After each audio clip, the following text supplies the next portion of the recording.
Cette mise à jour va complètement changer tes combats et je suis sûr que 90% des joueurs vont passer à côté d'un énorme détail. Cette modification va avoir un réel impact sur vos combats en open field. Le petit frère du TP Staff est né. En plus de ça, vous allez pouvoir contrôler des dragons, un héros épique va passer légendaire. Aujourd'hui, je te décortique toute la mise à jour 1.0.48. On va voir ça ensemble.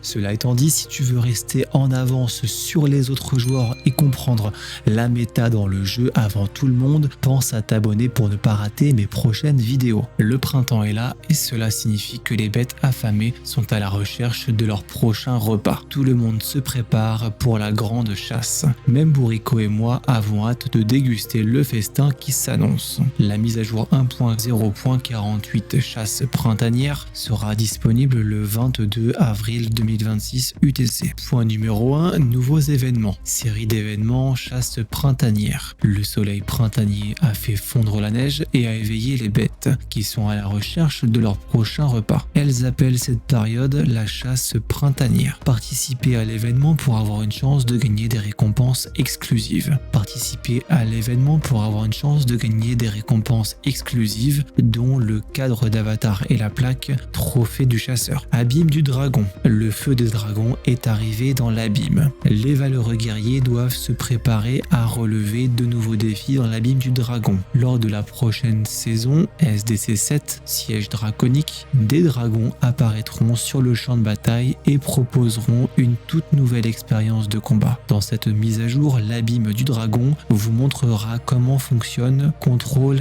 des dragons. Pour pouvoir profiter au maximum de cette expérience, soignez les unités dans l'abîme du dragon ne consommera aucune ressource. Emparez-vous de la puissance des dragons et dominez le champ de bataille. Donc là, le gros point positif que je vois, c'est le fait que le soin des unités ne consomme plus de ressources. Auparavant, ça consommait votre élixir. Donc là, si ça retire ça, c'est vraiment cool. Ça fait que le seul côté négatif à aller en abîme, c'est simplement que ça peut altérer votre ratio tué par rapport à vos unités soignées. Mais au final, peu importe, l'important c'est de choper du mérite dans les abîmes et de vider le shop pour récupérer un maximum de récompenses. Donc ça c'est super bien. Et deuxième point positif, ça va être l'arrivée de dragons qu'on va pouvoir contrôler. Alors à l'heure actuelle, on n'a aucune idée de comment ça va se présenter. On ne sait pas quel est le gameplay précisément qui sera proposé, mais en tout cas, ça fait de la nouveauté et ça c'est toujours chouette. Résonance draconique. Le Drake tonnerre est apparu. La guilde des marchands de Tegar demande de l'aide au seigneur pour élever ce dragon minuscule. Participez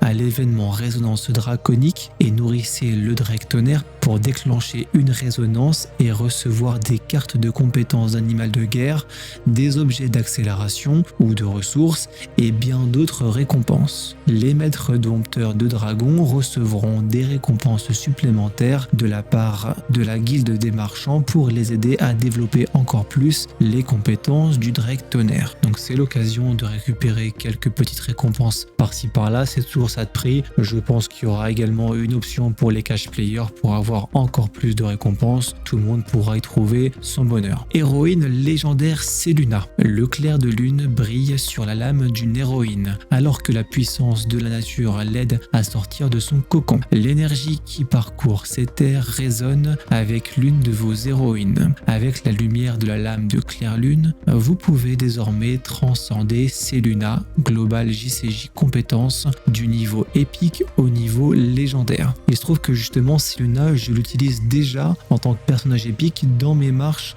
cavalerie. Je vous explique, je la mets avec Skogul actuellement, puisque tout simplement elle apporte un bonus de vitesse de déplacement qui se trouve juste ici. Hop, augmente la vitesse de marche de 20% et les PV de 10%. Donc c'est déjà, en étant un personnage épique, un personnage optimisé pour galoper avec vos unités de cavalerie. Donc là, en tant que personnage légendaire, ce sera d'autant plus opti. Si vous êtes un free-to-play, n'hésitez pas à prendre ce personnage personnage comme je l'ai fait. Donc ça vous fait la marche infanterie qui va courir très vite au même rythme que vos unités de cavalerie et qui est très bien pour faire la partie tanking de votre marche. Bon après, bien évidemment, il n'y a pas de mystère, hein. Pour la passer légendaire, il faudra sortir la carte bleue. Comme vous le savez, on n'a rien sans rien. Point numéro 2, amélioration des fonctionnalités de jeu. Amélioration des expéditions. Le processus, le gameplay et l'histoire des expéditions ont été améliorés. Les expéditions sont désormais des épreuves brûlantes. Guidé par une vision du futur, un prophète a créé une dimension de poche où ses descendants pourraient se préparer pour une catastrophe qui aura lieu dans 1000 ans. Le nouveau bâtiment de ville œil de l'illumination vous permet de révéler le défi des épreuves brûlantes pour affronter des créatures damnées pour renforcer vos légions. Donc là, nouveau bâtiment, nouvelle aventure. Je sais pas trop ce qui nous attend. Il nous parle de renforcer nos légions, alors peut-être qu'on va pouvoir avoir des buffs par rapport à nos unités, je ne sais pas. J'avoue que je suis intrigué pour le coup, je suis pressé de voir ça. N'hésitez pas à m'indiquer en commentaire si vous avez une idée de ce que ça pourrait être ou de ce que vous aimeriez voir en tout cas. On verra si vous avez raison. Amélioration des ventes aux enchères d'animaux de guerre. Afin de permettre à davantage de joueurs de profiter des ventes aux enchères d'animaux de guerre, nous avons apporté les améliorations suivantes. Après avoir acheté un animal de guerre à la vente aux enchères d'animaux,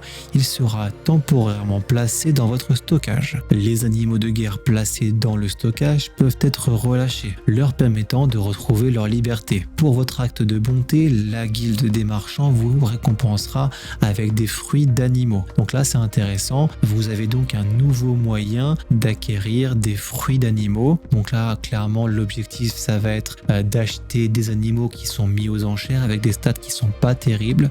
Comme ça, le prix sera moins important normalement et vous allez pouvoir les récupérer juste en vue de les relâcher pour récupérer des fruits. Vous voyez, même en triant par prix les animaux, les premiers pets à l'heure actuelle, alors qu'il n'y a pas encore la mise à jour, ils sont déjà à 45 000 pièces. Clairement, lorsque la mise à jour sera déployée, les pets les plus bas vont encore prendre un peu plus de valeur puisque les gens vont vouloir récupérer des fruits pour pets. Les free-to-play ne sont clairement pas en mesure de réunir autant de pièces juste pour récupérer des fruits. Quand on a 45 000 pièces, on les utilise bien évidemment pour monter nos familiers qu'on n'a pas expertisés en tant que free-to-play. Vous pouvez également adopter des animaux de guerre dans le stockage pour les ajouter à votre enclos. Donc voilà, deux options, soit on les relâche pour récupérer des fruits, soit on le met dans l'enclos si on veut le garder. Consultez l'interface de la vente aux enchères d'animaux pour en savoir plus sur le relâchement.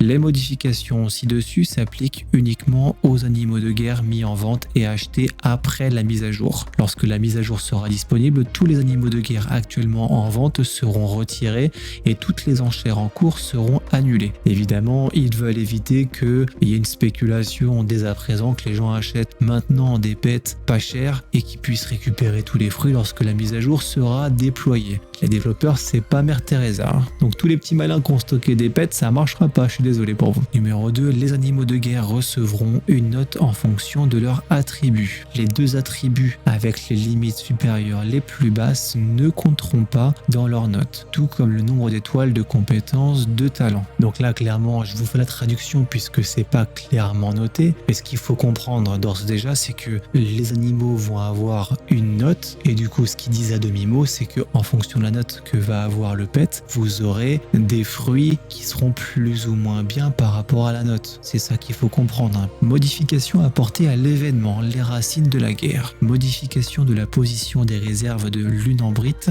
pour une distribution plus équilibrée. Passage du nombre maximal d'unités en garnison pour les salles à partir de la saison 3 de 2 100 000 unités à 2 millions d'unités. Donc un léger nerf de la garnison des salles. Passage du nombre maximal d'unités en garnison pour les avant-postes à partir de la saison 3 de 900 000 à 1 million. Donc là, un petit up de la capacité de garnison des avant-postes. Les salles, l'arbre de vie et l'arbre de courage apparaîtront désormais après 6 minutes contre 3 minutes auparavant. Après 6 minutes, vous pourrez déployer des légions pour occuper ces bâtiments. Réduction du champ de vision des légions d'infanterie et de cavalerie. Ajout du nom du joueur ayant porté le coup fatal aux annonces de défaite du Drakefeh. Donc là, ce que je trouve intéressant à mon niveau, c'est la réduction du champ de vision des légions d'infanterie et de cavalerie. On a clairement à présent une surreprésentation de ces deux types d'unités, l'infanterie et la cavalerie, dans les racines de la guerre. Il n'y a plus que ça. Donc je pense qu'ils ont mis ça en place pour essayer d'un petit peu nerf ces unités. On ne peut pas attaquer ce qu'on ne voit pas, donc c'est un léger nerf qui est appliqué.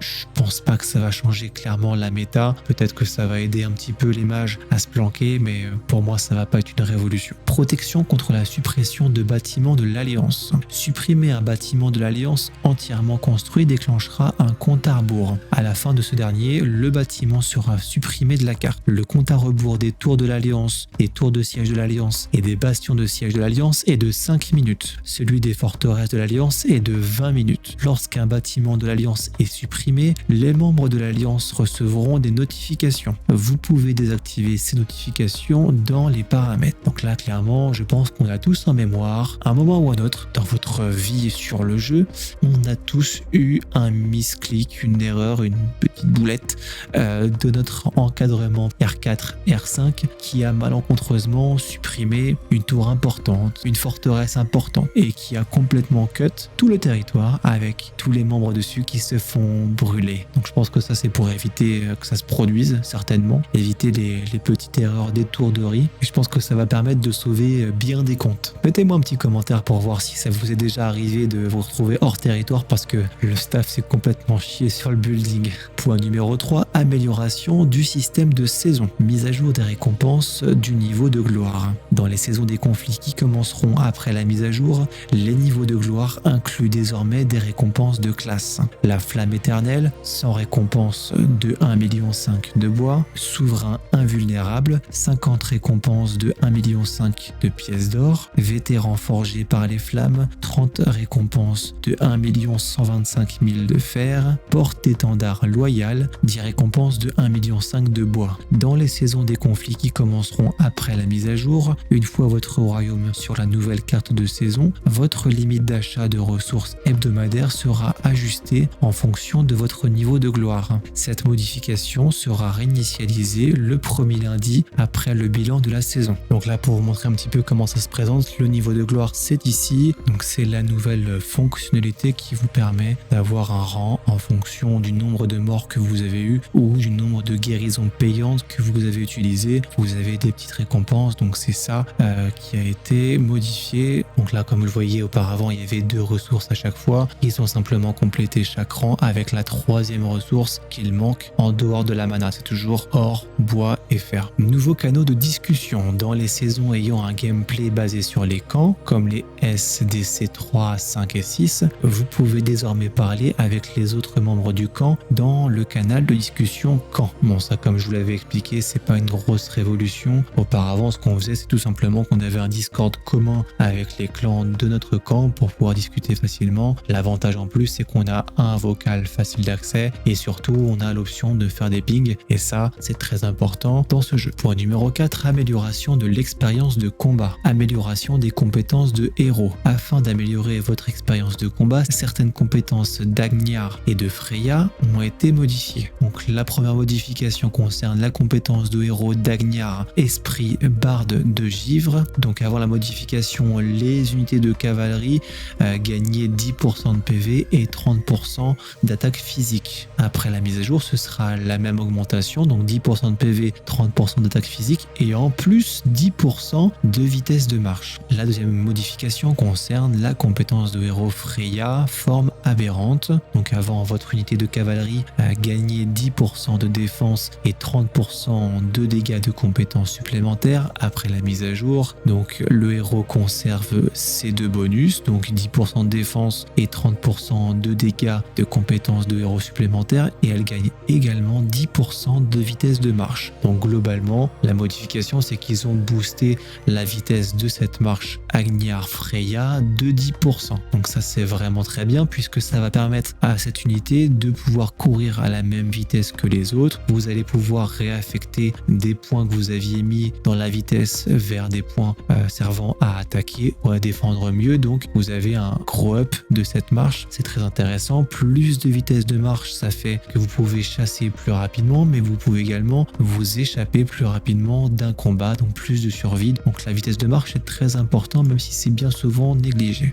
Modification des compétences d'artefacts. Modification de la compétence d'artefact géomancie des racines de l'arbre aîné. Donc là, on parle bien de cet artefact-là qui vous permet actuellement de vous téléporter sur un point de récolte aléatoire non occupé. Donc là, le gros problème qu'on avait, c'est que c'était un point de ressources aléatoire. Donc là, clairement, à l'heure actuelle, personne n'a envie d'utiliser cette compétence puisqu'on ne veut pas se téléporter sur un point de ressources aléatoire. Bien souvent, les joueurs de haut niveau vont vouloir se téléporter sur un point de ressources de mana. Donc là, justement, cette modification, c'est exactement ça. À l'heure actuelle, c'est téléportation de votre légion vers un point de ressources de haut niveau aléatoire inoccupé à portée avec un temps de recharge de 30 secondes. Après la mise à jour, très important, on se reconcentre, téléportation de la légion à côté d'un point de ressources inoccupé précis avec un temps de recharge de 60 secondes. Donc là, clairement, je vois déjà la dérive arriver. Donc là, ça, c'est super intéressant et ça va devenir le nouvel artefact méta, je vous le dis, croyez-moi. Est-ce que vous voyez déjà le contournement qui est possible de faire sur cet artefact? Ça va être tout simplement le nouveau TP staff du jeu. Vous mettez ça par exemple sur de la cavalerie ou sur de l'infanterie, vous vous téléportez sur une mine à proximité de votre ennemi, tout le monde se synchronise, on leur tombe dessus et on ravage les builders adverses. Donc là, c'est vraiment une grosse modification qui va être très intéressante en PvP. La description ne le précise pas, mais je pense que la portée de l'artefact, ça sera comme bâton de téléportation. Je pense qu'il faudra simplement être dans la même zone que le point de ressources que vous sélectionnez. Ça a du sens, ce sera même fonctionnement